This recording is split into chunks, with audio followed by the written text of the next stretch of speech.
à tous et bienvenue sur la chaîne.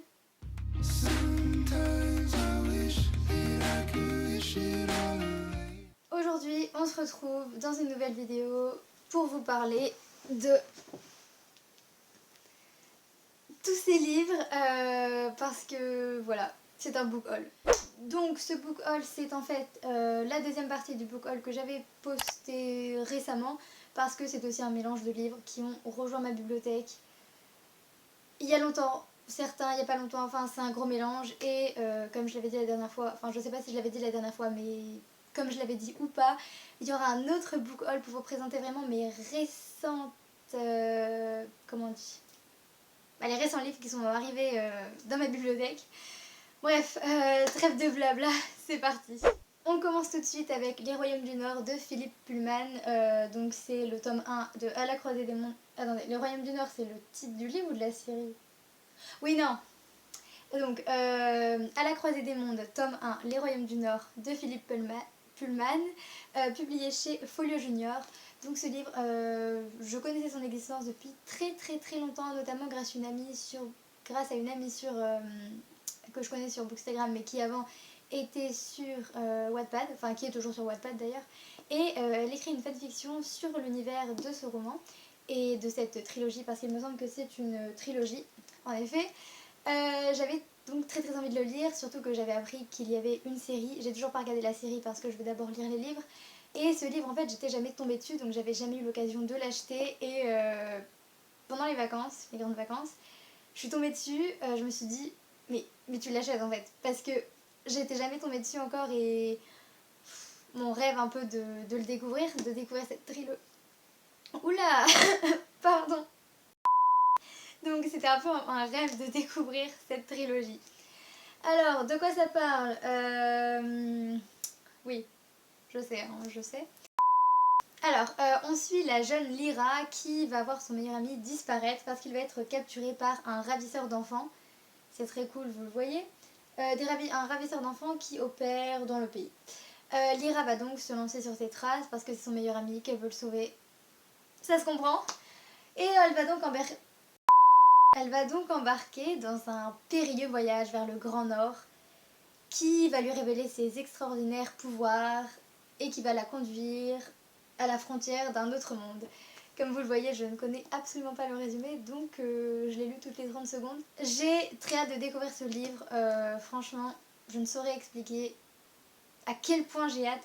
Je crois que je l'ai mis dans ma pile à lire du Pumpkin Autumn Challenge auquel je participe cette année. Mais je ne suis même plus sûre parce que je participe à un autre challenge en même temps et donc je ne sais plus quel livre j'ai mis dans quelle pile à lire et je ne sais plus quel livre j'ai mis dans ces piles à lire ou pas. Bref, voilà, donc Les Royaumes du Nord, À la croisée des mondes. J'ai trop envie de le lire. On continue avec Les Miel de Rupicor, donc publié chez Pocket. Donc ça c'est un livre assez spécial on va dire parce que c'est un recueil de poèmes. Je ne sais pas si c'est le premier de Rupicor parce qu'elle en a écrit 3 en tout. Le soleil et ses fleurs, j'ai même plus le titre, Les miels et Homebody, je crois que celui-là c'est son plus récent. Et donc ce sont des recueils de poèmes qui sont originellement en anglais parce que Rupicor est une autrice anglaise, américaine, je sais pas, en tout cas elle parle anglais. Et donc ça c'est un livre qu'une amie m'a prêté parce que j'avais très envie de découvrir les poèmes de Rupicor qui sont assez célèbres on va dire dans la sphère du livre, que ce soit plutôt sur Instagram. Je l'ai souvent vu passer sur Instagram, en tout cas à sa sortie. Et donc je me suis dit pourquoi pas tenter de découvrir sa plume, même si c'est en français, je pense que c'est quand même, ça reste quand même bien traduit. Bref, vous me comprenez. Donc voilà, bon ça je peux pas trop vous le résumer parce qu'il n'y a pas vraiment de résumé à faire, mais je peux peut-être vous lire l'extrait. C'est un extrait, oui c'est un extrait de poème de Rupicor. Je sais pas s'il est dans le recueil, mais voilà, je vais vous lire ça. Voici le voyage d'une survie grâce à la poésie. Voici mes larmes, ma sueur et mon sang de 21 ans. Voici mon cœur dans tes mains. Voici la blessure, l'amour, la rupture, la guérison. Rien que cette partie dans le résumé me donne très envie. Donc écoutez, lui aussi j'ai hâte de lire. Je l'avais commencé, enfin je l'ai commencé. Bon, j'ai juste lu quelques poèmes, mais j'avais déjà bien aimé. Et je compte avancer je sais pas, un peu au fur et à mesure, comme c'est des poèmes, ça peut se lire vraiment n'importe quand, n'importe où. Je vais peut-être avancer aujourd'hui, je ne sais pas, on verra bien. Ensuite nous passons à ces deux gros bébés, comme vous pouvez le voir, en plus d'être... Bon, ils sont pas si gros que ça, enfin bref, ils sont magnifiques. Ils sont beaux, hein. Je sais. En fait, celui-là, c'est un roman qui fait partie de la collection Les Romans Éternels. Je pense que vous l'avez peut-être vu passer parce que c'est une collection qui était assez célèbre. Enfin qui a tourné un peu sur Bookstagram. Parce que, en fait, c'est une collection qui remet en valeur les romans assez classiques, anciens, comme vous voyez, Orgueil et Préjugés, c'est le genre de livre qu'on peut étudier en cours, donc le genre de classique. Sauf que ça les remet au goût du jour, en quelque sorte, en les publiant dans une édition incroyable comme celle-ci.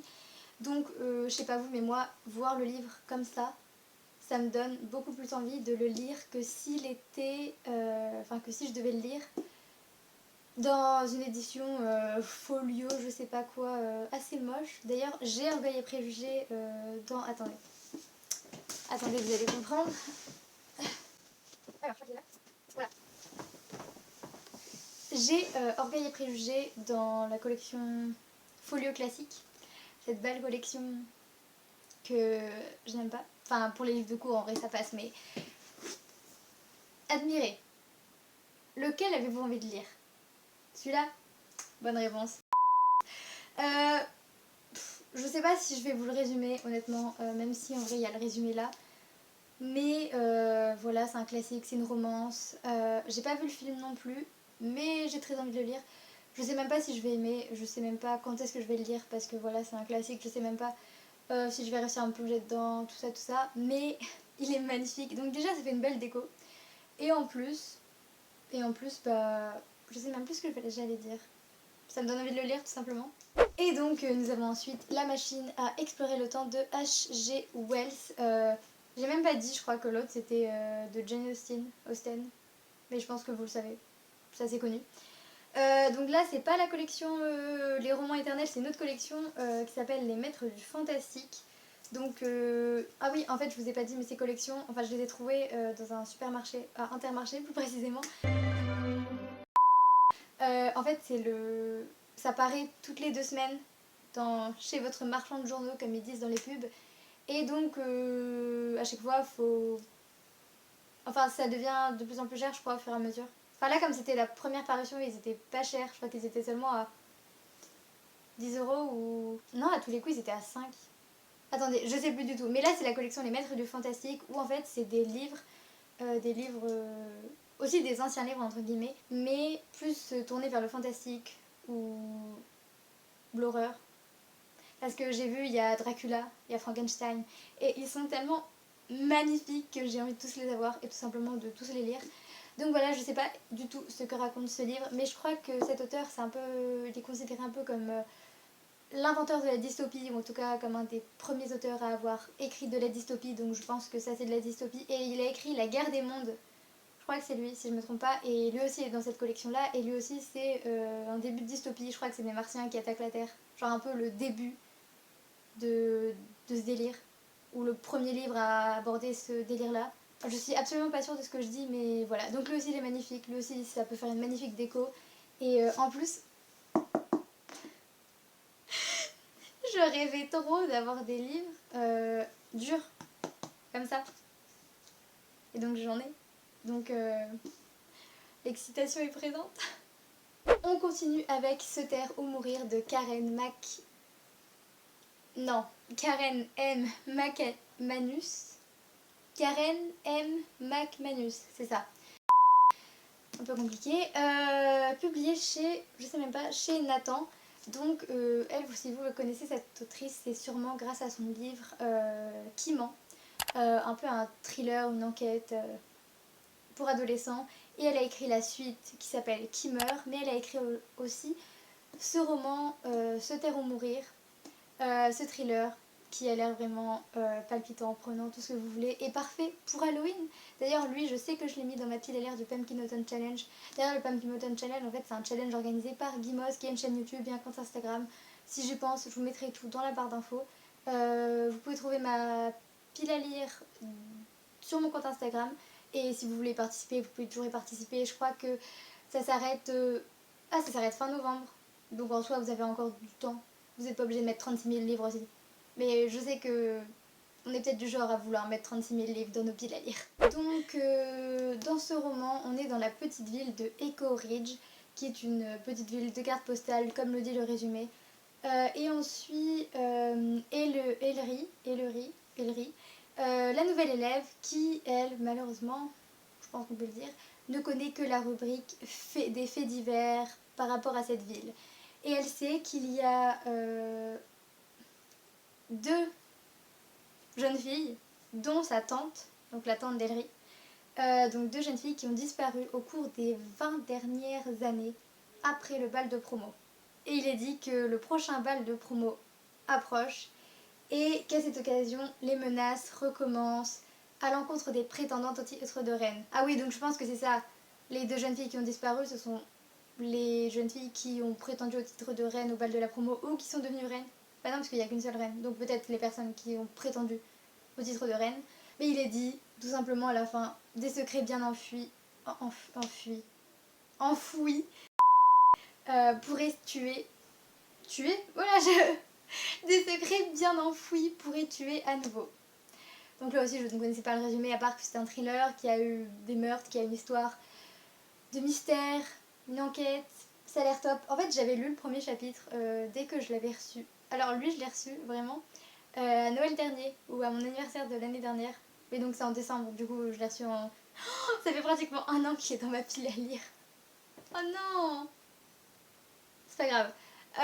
J'avais lu le premier chapitre et déjà j'avais bien aimé, c'est juste que j'avais pas continué parce que j'avais d'autres livres en cours.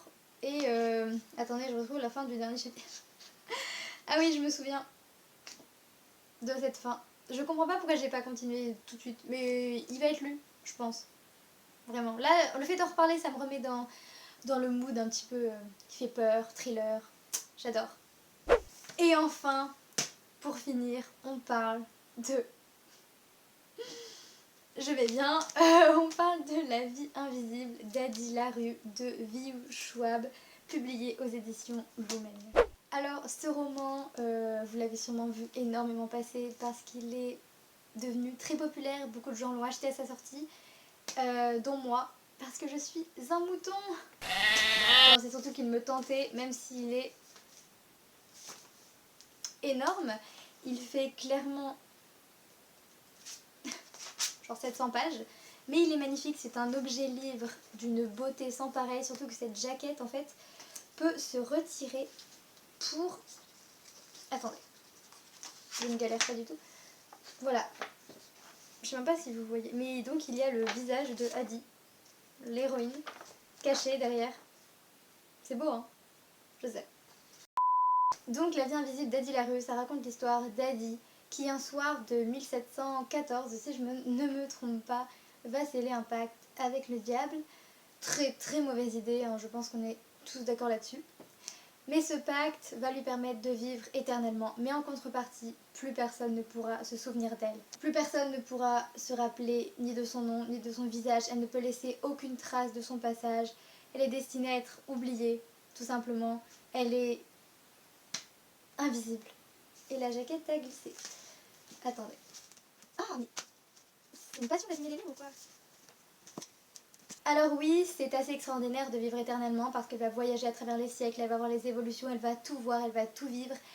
Mais il y a quand même ce petit problème, elle ne peut être amie avec personne puisque dès qu'une personne la regarde, la voit et lui parle, et si elle parle, mais qu'ensuite cette personne détourne la tête ou arrête de penser à elle ou je ne sais quoi, je crois que c'est un peu dans ce style-là, et bien cette personne ne se souvient plus d'Adi. Et donc c'est tout simplement affreux quand on y pense de ne pouvoir... Oula, c'est affreux quand on y pense de savoir que personne ne peut se souvenir de nous, tout simplement. Sauf qu'un jour, malheureusement, heureusement, je ne sais pas trop comment va se tourner l'histoire, mais Adi va rentrer dans une petite librairie à New York, si je ne me trompe pas, oui c'est ça, à New York, et va rencontrer un homme qui va la reconnaître. À ce moment-là, tout va changer. on ne sait pas pourquoi. Est-ce un piège ou un incroyable coup de chance, comme il est dit derrière ce livre? Pour savoir, il faut tout simplement lire ce roman qui a l'air juste incroyable. J'entends que des avis positifs. Tous les avis que j'entends, que je regarde sur YouTube, que j'entends, c'est ceux que je regarde sur YouTube, mais tous les avis que je lis sur Instagram, que je vois sur YouTube, me donnent juste extrêmement envie de lire ce livre. Il est énorme, ça me fait peut-être un peu peur parce que j'ai pas trop envie de le laisser traîner et je sais que c'est un peu compliqué avec les cours de lire énormément un livre. Mais dans tous les cas, j'ai très envie de le lire. Et voilà, j'ai tellement hâte. Vraiment, dans tous les cas, procurez-vous à Dilaru, lisez-le, s'il vous plaît. Et voilà, c'est fini pour ce book haul. J'espère qu'il vous aura plu. J'espère que les livres que je vous ai présentés vous intéressent, vous intéresseront, vous donneront envie, je ne sais pas. En tout cas, comme d'habitude, laissez-moi un petit commentaire. Dites-moi si vous avez lu ces livres, si vous les avez dans votre wishlist. Dites-moi vraiment tout ce que vous voulez. Vous pouvez me parler de vos derniers achats. Ça m'intéresse. C'est tout pour moi, c'est tout ce que j'avais à dire. J'espère que ça vous a plu de m'écouter parler de ces livres, de ces livres que je n'ai toujours pas lus et que je ne lirai jamais. Merci encore d'être resté jusqu'à la fin. Merci. J'espère que la vidéo vous aura plu. Sur ce, maintenant, moi je vous dis à la prochaine dans une prochaine vidéo. Salut!